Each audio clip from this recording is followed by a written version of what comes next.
శ్రీమాత్రే నమః. కాకి అరిస్తే ఏం జరుగుతుంది?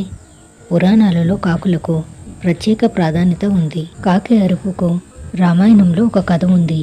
ఆంజనేయుడు సీతమ్మను వెతుక్కుంటూ లంకకు వెళ్తాడు. అతడు సీతమ్మ దగ్గరకు రాగానే చెట్టు మీద ఉన్న పక్షి గట్టిగా అరుస్తుంది. అలా అది ఆంజనేయుడు వచ్చిన వార్తను సీతమ్మకు తెలియజేసిందని ఈ నమ్మకం పుట్టుకొచ్చింది. అంతేకాదు, ఆంజనేయుడు రావడం సీతమ్మకి శుభవార్త కదా, కాబట్టి కాకి అరిస్తే శుభవార్త వస్తుందని కూడా నమ్ముతారు. కానీ కాకి శనిదేవుని యొక్క వాహనంగా చెబుతుంటారు.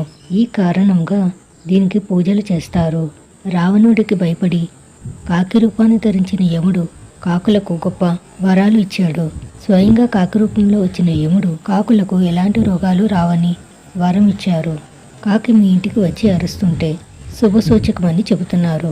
విష్ణు పురాణం ప్రకారం కాకి పూర్వీకుల చిహ్నంగా పరిగణించబడుతుంది. పితృపక్షంలో కాకిని చూడటం ఒక ప్రత్యేక కార్యక్రమంగా పరిగణించబడుతుంది. పితృపక్షంలో ఎంతో భక్తితో కాకులకు ఆహారం పెడతారు. కాకి పూర్వీకుల రాకకు ప్రతీక అని నమ్ముతారు.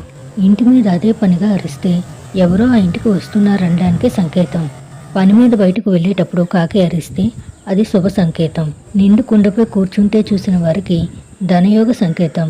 తన నోట ఏదైనా ఖర్చుకొని వెళ్తే ఏదో శుభవార్త వినబోతున్నారని అర్థం. తలను తాకి వెళితే త్వరలో అవమానాలు పాలవడానికి, అపమృత్యు దోషానికి సంకేతం.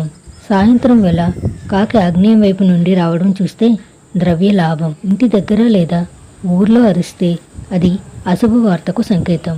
ఆడవారి తలపై వలితే ఆమె భర్త సమస్యల్లో పడతారు అని సంకేతం. శుభం భూయాత్.